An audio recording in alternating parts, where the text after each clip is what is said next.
যদি তুমি রেফার্ট না খেতে চাও কোনো সাবজেক্টে, তাহলে তোমার প্রথম কাজ হবে রচনামূলকের দিকে ফোকাস করা। আমি আবারও রিপিট করতেছি, সংক্ষিপ্ত, অতি সংক্ষিপ্ত এগুলো পড়তে তোমার যত সময় যাবে, রচনামূলক পড়তে তার ধরে নিচ্ছি যে 100 ভাগ সময়, 100 ভাগের মধ্যে 10 ভাগ সময় লাগবে শুধু রচনামূলকের জন্য, বাকি 90 ভাগ সময় কিন্তু এটার জন্য লাগে।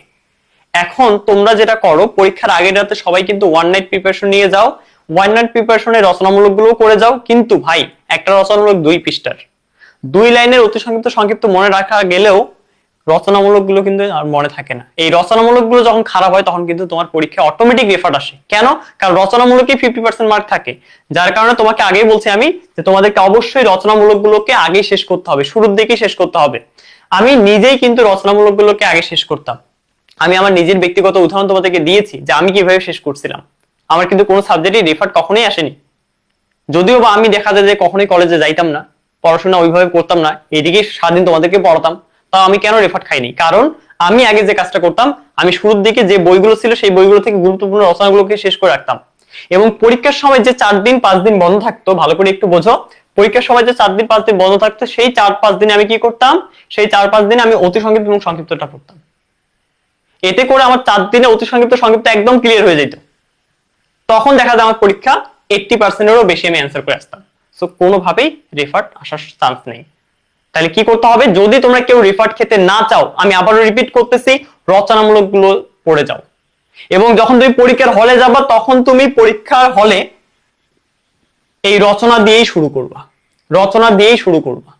আমি নিজে রচনা দিয়ে শুরু করছি। কেন ভাইয়া? দেখো, রচনামূলক যদি তুমি অ্যাটলিস্ট 3টাও ভালোভাবে কমন পাও, শুরুর দিকে কিন্তু তোমার ব্রেন ঠিক থাকবে, তোমার মনোযোগ ঠিক থাকবে, তোমার কিন্তু যেটা তোমার শারীরিক যে সক্ষমতা এটাও ঠিক থাকবে। অনেকক্ষণ ধরে লেখলে, 2 ঘন্টা ধরে লেখলে কিন্তু তোমার হাত ব্যথা করবে কিনা? বাট যখন তুমি শুরুর দিকে রচনা লেখা শুরু করবা, তখন কিন্তু এটা থাকবে না। তো শুরুর দিকে ধরো তুমি 3টা বা 4টা কমন পাইছো, তাহলে 4টা কমন পাইলে দেখো 6 মার্কের যদি একটা রচনা হয়, 6 × 24, 24 মার্কে কিন্তু পাস। আবার যদি ধরো যে রচনা যদি 8 মার্কের হয়, 4 × 32, আমরা জানি 36-এ পাস। তাই তুমি একটু চিন্তা করো যে আমরা কিন্তু এই রচনাটা ফোকাস করি না, জন্যই আমরা বিপদে পড়ি। আমরা 1 ঘন্টা 2 ঘন্টা ধরে অতি সংক্ষিপ্ত সংক্ষিপ্ত করতে যাই, তখন দেখা যায় অতি সংক্ষিপ্ত সংক্ষিপ্ত আমরা মাত্র কমন পাই কয়টা করে? 5টা করে ধরো কমন পাইছি। তো 5টা করে যদি কমন পাই, তাহলে মোট হিসাব করো তুমি কত হয়?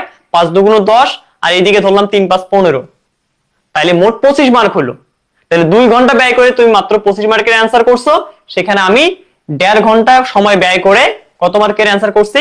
যদি আমি 8 মার্ক করে ধরি, 32 মার্কের অ্যান্সার। বোঝা গেছে কথা? বোঝা গেছে? সেই জন্য তোমরা অবশ্যই যদি পাস করতে চাও, অ্যাটলিস্ট রচনা আগে ফোকাস করবা। সেম কথা এ প্লাসের জন্য তো আরো অন্য পদ্ধতি আছে। তো যারা এ প্লাস পাও বা যারা আউট অফ সিজিপিএ 4 এর মধ্যে 4 এ পাচ্ছ, ঠিক আছে, তারা তো তাদের প্রসেসটা জানোই। এখানে অনেক প্রসেস আছে, তার মধ্যে তো অবশ্যই প্র্যাকটিক্যাল মার্ক আছে, তো ওই বিষয়গুলো আমি বলতেছি না, যার জন্য আমি শুধু পাশের কথাটাই এখানে উল্লেখ করলাম।